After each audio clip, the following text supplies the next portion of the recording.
வணக்கம் நண்பர்களே. இன்று நானும் என் மனைவி மீனாட்சியும் தரிசனம் செய்ய போக இருக்கிறது போத சுவாமிகள் ஆலயம், திண்டுக்கல் மாவட்டம். வாங்க அதோட சிறப்புகளை இன்றைக்கி பார்ப்போம்.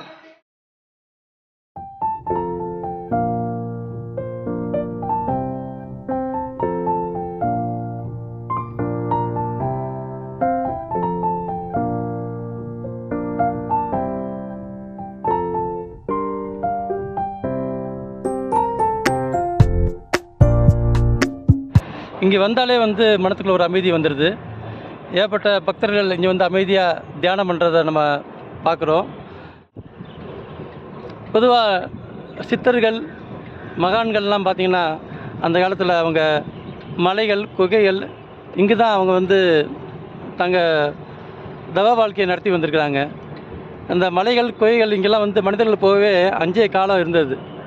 பிணங்களால் ஆபத்து ஏற்படும் அப்படின்ட்டு மனித இனம்லாம் இங்கே போகிறத தவிர்த்துக்கிட்டு இருந்த காலத்தில் இவங்க அதை தேடி தான் போயிருக்கிறாங்க.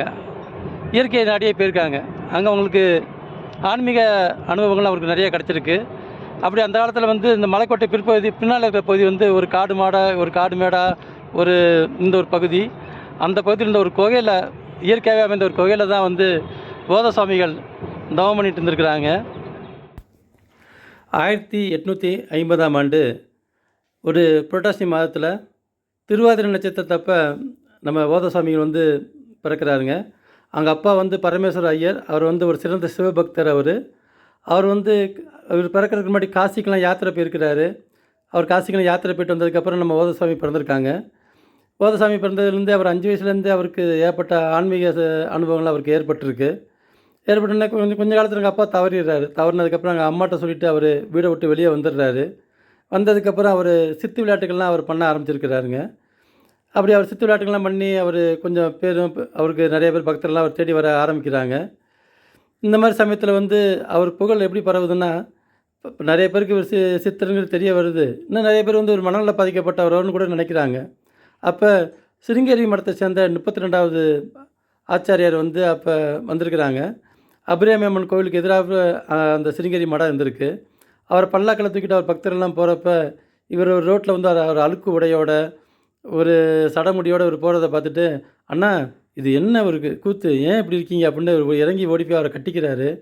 உடனே அவர் ஓ நரசிம்மா நீயா, வா வா அப்படின்ட்டு அவர் ஆற தழுவிட்டு இவர் பேசுகிறாரு. இப்படி நாங்கள் 2 பேரும் பரஸ்பரம் பேசிக்கிறத பார்த்து மக்கள் புரிஞ்சுக்கிறாங்க. இவர் ஒரு சாதாரண ஒரு மனிதர் கிடையாது, இவர் ஒரு மகான்னு புரிஞ்சுக்கிறாங்க. இந்த இடத்துல இன்னொரு தகவலையும் நம்ம சொல்லி ஆகணும். ஸ்ரீ ரமண மகரிஷி அவர் சிறு வயசில் திண்டுக்கல்லில் தாங்க இருந்தார். அவங்க அப்பா ஒரு திண்டுக்கல்லில் தான் பணி புரிஞ்சுக்கிட்டு இருந்தாங்க அந்த சமயத்தில். அப்போ ரமண மகரிஷி சிறு வயசில் போத சுவாமியில் சந்தித்தப்ப அவருக்கு ஏற்பட்ட அவர் ஆன்மீக அனுபவங்கள்லாம் ரமண மகரிஷிக்கு ஏற்பட்டிருக்கு. அப்போ போத சுவாமிகள் தான், நீ இங்கே இருக்க வேண்டிய ஆள் இல்லை, உனக்கு திருவண்ணாமலையில் ஏற்பட்ட பணிகள் உனக்கு காத்திருக்கு, நீ திருவண்ணாமலைக்கு போ அப்படின்ட்டு ரமண மகரிஷிக்கு உத்தரவு கொடுக்குறாங்க. இவர் சொன்னதுக்கப்புறம் ரமண மகரிஷி திருவண்ணாமலை போய் அவர் ரமண மகரிஷியாக மாறுறாரு. அவர் உலகம் உள்ள பக்தர்கள் அவர் தேடி வந்தாங்க. இந்த விஷயம் நம்மளுக்கு நல்லா தெரிய வரும். ஸோ இந்த மாதிரி போத சுவாமியோட புகழ் மேன்மேலும் எல்லா இடத்துலையும் திண்டுக்கல் தாண்டியும் பரவுது. எல்லாம் தேடி வராங்க. வியாபாரிகள்லாம் இவர் நம்ம கடை தேடி வர மாட்டாரான்னு ஏங்குறாங்க. ஏன்னு கேட்டிங்கன்னா, இவர் பிஸ்னஸ் பீப்புளெலாம் தேடி வரப்போ அந்த கடையில் பிஸ்னஸ்லாம் நல்லா அதிகமாக டெவலப் ஆகிருக்கு. ஸோ இந்த இடத்துல அவங்கள ஒன்று சொல்ல விரும்புகிறேன். பிஸ்னஸ் நல்லா டெவலப் ஆகணும், நல்லா ஒரு இம்ப்ரூவ் ஆகணும், புதுசாக கெரியர் ஸ்டார்ட் பண்ணுறவங்க, தொழில் மந்த ரீதியாக நடக்குதுன்னு நினைக்கிறவங்க, இவங்க எல்லாமே ஒரு திருவாதிரை, பிரதோஷ நாட்கள், சிவராத்திரி போன்ற விசேஷ நாட்களில் நம்ம ஐயாவை வணங்கிட்டு அங்கே ஒரு விளக்கேற்றி வழிபாடு செஞ்சிங்கன்னா உங்களுக்கு கண்டிப்பாக ஒரு நல்ல ஒரு முன்னேற்றம் கிடைக்கும். இதை அனைவரும் பெறணும்னு நான் கேட்டுக்கிறேன். நான் 20-25 வருஷத்துக்கு மேலே வந்துருக்கேன். ரொம்ப சந்தோஷம். எங்கள் குழந்தைய சின்ன பிள்ளையா இருக்கையிலேருந்து நான் கிரிவலம் வரேன். ரொம்ப சந்தோஷம். எதனால் இந்த கோயிலுக்கு நீங்கள் தேடி வரீங்கம்மா? என்னுடைய மன கஷ்டம் எல்லா கஷ்டம் கொடுத்தோம்னா மறுபடியும் இங்கேருந்து போயிட்டு ரிலீஃபாக போகிறேன். ரொம்ப சந்தோஷம். ஐயாவுக்குள்ள எனக்கு இருக்கும், எல்லாத்துக்கும் இருக்கணும்னு நான் விரும்புகிறேன். அந்த கோயிலோட சிறப்புன்னு எதுவும் உங்களால் சொல்ல முடியுமா? சிறப்புன்னா ஐயா பழனியில் இருந்தவர். பழனியில் இருந்தவர் எல்லாத்தையும் காட்சி கொடுப்பார். எங்கே நினச்சிங்கன்னு கொடுத்தாலும் காட்சி கொடுக்குறாரு. ஆரோக்கியமாக தொழில் எல்லாத்தையுமே கொடுக்குறாரு. நான் எனக்கு 2 பிள்ளைங்க, பையன் ஒன்று பொண்ணு ஒன்று. நான் ரொம்ப சிரமப்பட்டு வளர்ந்துருக்கேன். என் பையன் இப்போ ஃபாரினில் இருக்கிறான். ரொம்ப சந்தோஷம். பையனுக்கு வேலை கிடச்சி அப்புறம் அவனும் அங்கேயே இருக்கான். ரொம்ப சந்தோஷம். மருமகளுக்கும் இருக்கு. அதுகளும் திருவாதிரை ஆதிரையாளி ருத்ரையாளி வச்சுருக்கு. டேங்கப்பா. இவங்களுக்கு சுதன் ஹரிகரன். ஐயாவோட அனுப்புறம் உங்களுக்கு பரிபூர்ணமாக இருக்குங்கிறது நீங்கள் சொல்கிறதுலேயே நல்லா தெரிய வருது. கண்டிப்பாக. எங்கள் வீட்டுக்காருக்கு ரொம்ப உடம்பு முடியாமல் இருக்கு. ஒரு 10 வருஷம் நடக்க முடியாமல் இருந்தார். ஆனால் அவர் நடக்க முடியாமல் இருக்க எனக்கு கவலையே இருக்காது. ஏன்னா ஐயா பார்த்துக்குருவாரு. ஐயா விட்டு நான் இங்கே சந்தனம் பூஜைக்குள்ள ஜாமான்லாம் நான் துண்டிலே வந்து செய்வேன்.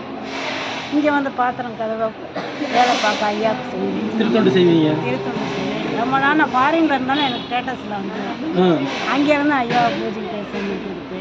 அடிக்கடி நான் ஃபாரினும் போயிட்டு வந்துட்டேன். நான் அப்படியா? 2 தடவை போயிட்டேன். அங்கே குட்டி குழந்தை இருக்குது இதில் அவங்களுக்கு ஹெல்ப் பண்ணுறதுக்கு. அதனால் போவேன். இப்பயும் அடுத்த மாதம் நான் போகிற வேலை இருக்கு.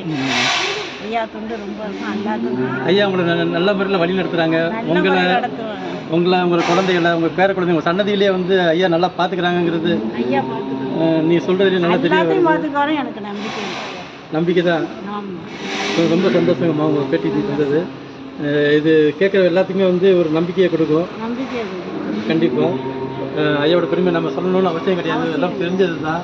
நான் தத்துவமாக வீட்டுக்கு என் கண்ணுக்கு கொடுத்துருக்காங்க. ரொம்ப நான் இவர் முடியாமல் இருக்கிறாரு அப்படின்னு எப்படி பார்க்குறீங்க என்ன சொல்லுங்க கேட்க மாட்டாங்க. இல்லை நான் செய்கிறேன். அவர் பாட்டுக்கு அவர் பார்த்துக்கிறாருல்ல. இருக்கிறதுக்கு இடம் இருக்குது. ஆரோக்கியத்தை ஐயா கொடுக்குறாங்க. சாப்பாடு பிள்ளைகளுக்கு வழிநாடு கொடுத்துருக்கு. எனக்கு எல்லாமே கொடுத்துருக்காரு. எல்லாத்துக்கும் கொடுப்பாருன்னு நான் ரொம்ப சந்தோஷம். உங்கள் பேருங்கம்மா? என் பேர் பரமேஸ்வரி. பரமேஸ்வரி. எங்கள் வீட்டுக்காரர் பேர் சந்திரன். சந்திரனா? பேர பிள்ளை பேர் ஹரிகரன். சொன்னாலும் ஹரிகரன். சொன்னீங்களே. ஆதிரையாளினி ருத்ரையாளினி. உங்கள் பையன் பேர் சிவசந்தர். அதேங்கப்பா. ஆன்மீகம் தவழுது அப்படியே உங்கள் வீட்டில் உங்களுக்கு பேரை கேட்டாலே. தம்பிக்கு தான் பொண்ணை கொடுத்தீங்க. தம்பி வந்து பத்மநாதன். மக பேர் நர்மதா தேவி. ஆஹா. ஏதோ ஒரு புராண இதுக்குள்ள போயிட்டு வந்த பயணித்து வந்த சொல்லி நாங்கள் ஒரு எஸ்டிமேட் போட்டோம். எங்கேயுமே எடுத்து எல்லா குழந்தைகள் இருக்குது. அவங்க என்ன சொல்லிட்டாங்க, ஒரு ஐயருக்கு தான் வீடு கொடுத்துன்னு சொல்லிட்டாங்க. ஐயர் நாங்கள் ஆசாரியார் பற்ற வேலை பார்க்குறாங்க. அப்புறம் யோசித்தோம். சரி பேசியிருக்கோன்னு ஐயா படம் ஒன்று இருந்தது. அந்த இடத்துல அந்த ஹவுஸ் ஓனர்கிட்ட கொடுத்தோம். இவர் இங்கே இருக்கட்டும், படத்தை வச்சுட்டு போங்க அப்படின்னு சொல்லிட்டாரு. அப்புறம் அதுக்கப்புறம் தான் நாங்கள் வழி நடத்த எடுத்து இப்போ முடிச்சு கொடுத்துருக்காரு. முடிஞ்சது. வீடு வாங்கிட்டீங்க. சூப்பர். இப்போ அடுத்து ஜெனரேஷனுக்கும் பிள்ளையாக வாழ்த்தி விளம்பரம் வைக்கிறதுக்கு ஐயா இருக்காரு. ஆகா. இப்படிலாம் கேட்கணும். ஆமாம். ஒரு நம்பிக்கை. பார்க்குறவங்க எல்லா தலைமுறையும் இதே மாதிரி வருவாங்கன்னு எனக்கு நம்பிக்கை. கண்டிப்பாக. இப்போ நீங்களே பார்த்துட்டீங்க. உங்களுக்கு இந்த தலைமுறை ரொம்ப சந்தோஷமா சிறப்புமா ஐயா கொடுத்து வாய்ப்பு கொடுத்ததே ஐயா தான். கண்டிப்பாக. இப்போ இந்த நேரத்தில் அழகாக சொன்னீங்க. ரொம்ப அற்புதமான தகவல்லாம் சொன்னீங்க. இது எங்களுக்கு சந்தோஷமாக இருந்தது. கேட்குற அனைவருக்கும் சந்தோஷமாக இருக்கும். கண்டிப்பாக வந்து நிறைய பேருக்கு ஐயாவை தெரியும். தெரியாத ஆராய்ச்சி இருந்தாங்கன்னா வாங்க இதை பார்த்துட்டு உங்கள் பேச்சுகளை கேட்டு உங்கள் உரையை கேட்டுட்டு அவங்களும் வந்து ஐயாட்ட சரணாகதி அடைஞ்சு அவங்க வாழ்வு சிறப்பாக அமைய இது கண்டிப்பாக உதவும். உங்களுக்கு ரொம்ப நன்றிங்கம்மா. ஐயா உங்களுக்கு மென்மேலும் உங்களுக்கும் உங்கள் குடும்பத்துக்கும் உங்கள் சன்னதிகளுக்கும் எல்லாம் தந்து உங்களை வழிநடத்தி செல்வாங்கல்ல, எந்த ஒரு சந்தேகமும் இல்லை. நன்றிம்மா. வணக்கம். இப்போ கூட அவர் தான் சொல்ல வச்சிருக்காரு. நன்றிங்கம்மா. இந்த காணொளியை பார்க்கும் அனைவருக்கும் அவர் குடும்பத்தார் அனைவருக்கும் ஸ்ரீ ஓதசுவாமிகள் தங்கள் அருளை அருள்வார்கள் என்பதில் முழு நம்பிக்கை உள்ளது. உங்கள் குடும்பம் நீங்கள் அனைவரும் நல்வாழ்வை பெற்று மென்மேலும் வளர்ச்சி அடைய இறைவனை நாங்கள் வேண்டுகிறோம். நன்றி. வணக்கம்.